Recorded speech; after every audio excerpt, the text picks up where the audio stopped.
and welcome back to Inspired to Game. I'm Sean. And I'm Lola. If you enjoy what you see here, please support our channel by subscribing down below. And if you've already subscribed, thank you very much. Now go and get yourself something nice.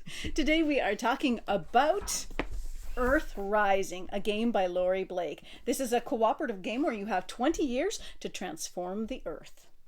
So its mechanisms include area influence and variable player powers, and of course there's a solo mode. Of course. Before we get into our review of this game, we'll give you a quick overview of how to play it. Earth Rising, human activity is divided into 6 sectors. In agriculture, infrastructure, culture, politics, energy, and industry. Each sector has a major burden and a minor burden. Within each sector, people are supported through sustainable and unsustainable practices. Our goal in Earth Rising is to reduce strain on each sector's burdens and create new sustainable practices.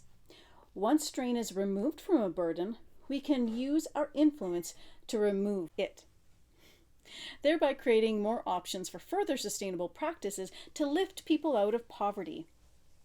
Each turn consists of 4 actions, which has multiple possibilities, from removing strain to putting on a new sustainable practice to removing an unsustainable practice, sharing cards, or flipping burdens if they have no strain on them. At the end of each person's turn, new strain will be added based on how many people are left in poverty, as well as how much sustainable versus unsustainable practices are in each sector.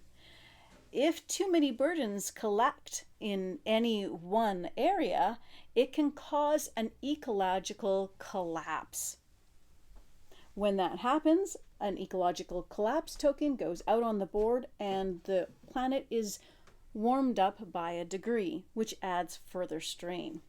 To win, you've got 20 turns, each turn representing a year, to flip all segments into the center of the board. The theme of this game was something that really excited me. I love a game that can educate, that can teach us, a game that can help create a better world, and this is one of those games. And the theme is, it permeates the whole game. It really drives it home. Everything you do in one sector influences another sector. Those sectors are integral. You cannot increase, you cannot improve to that final section in a sector unless you have the improvements of the neighboring sectors in place. If a sector collapses, it collapses with the one next to it. If there's an ecological disaster, it could happen to an entirely different sector depending on what card you pull. It really drives home the fact that we're all in this together and we're all going to get out of it together. Yeah, and when it's not working, when it's not going well, it can really snowball as well. Exactly. And at the beginning of the game, it starts off tough because you've got to, at the end of each turn, you're adding the strain. You're adding the strain for people in poverty. You're adding the strain because you don't have much for sustainable practices out yet. But and that increases with each turn. So there's a lot of tension and there's a lot of excitement about the game there. But what's really satisfying too, as you start doing and making improvements, as you start adding more sustainable practices, and that burden is decreased, the strain is lessened, and you even could get to the point where strain is being removed each turn, and you can get to the point where you can flip those burdens in and they're no longer a burden. And not only are they no longer a burden, now they're sustaining people, they're supporting, they're lifting people out of poverty. And I love that. I love that mechanism where this isn't even just about the earth. This is about the earth, but it's about people as well. It's about uniting us. It's about making the world a better place for everybody, and lifting those people out of poverty feels really good. And then it just makes the game easier because now you have less strain on the system. And this is not just in the game. They actually, in the production of the game itself, there was no plastic used. They did not come in shrink wrap. There was no plastic bags in with any of the meeples. They actually came in recycled paper bags. The meeples are not painted. They are their natural wood color from where they were laser cut. It was all sustainable practices put together and shipped out as ecologically sound as it could be. And that's a really big win. Yeah, because it's practicing what they preach, right? Exactly. One thing that I think is really fun about it, so each of the different practices within the various sectors have the reversible side. So the one side is the unsustainable, and then a correlating sustainable one. There's a lot to learn in this game. What's really neat with this game is the hopefulness of it.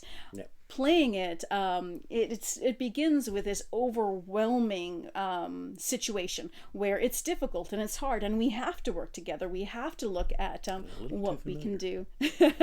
But as you go, it starts to feel attainable. It starts to feel like maybe there's hope, and that's one of the things that I love that a game like this gives. It gives hope for the future. It gives hope that we can make changes, because people who are feeling hopeful are feeling empowered, and that can lead to changes. That's the only way forward.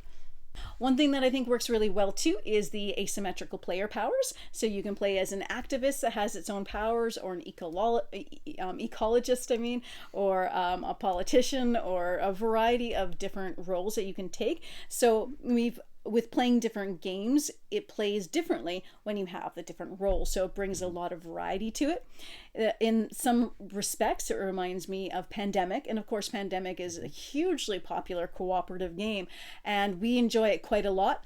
I like this better. I think if I had a choice to play Pandemic or Earth Rising, I would choose Earth Rising. Yeah, but they're both fantastic cooperative games. So, but it does give that same kind of feel, and same kind of asymmetrical player powers with whatever role you've got.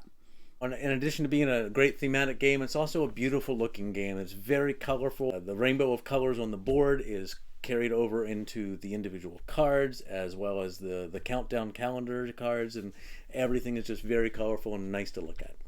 One thing to mention as well is it does have a quick mode that you can play, which is a great idea in educational settings where you don't want to play a full game that can take upwards of two. It can take like, what, about 1 to 2 hours, I think, so about an hour and a half or so. So the quick game is a little bit faster and gives people the idea of how it works as well. So if this is a game that sounds interesting to you, we think it is really a fantastic game. Yeah. Check it out. Check out their website. If you have the Kickstarter or getting the Kickstarter, that's fantastic. If you happen to be able to buy one off your local market, snatch it up if you're interested in this theme, if you like a good cooperative game, because this is a quality game. All right, thank you so much for watching today and making it this far. We hope you enjoyed this video, and as always, happy gaming, folks.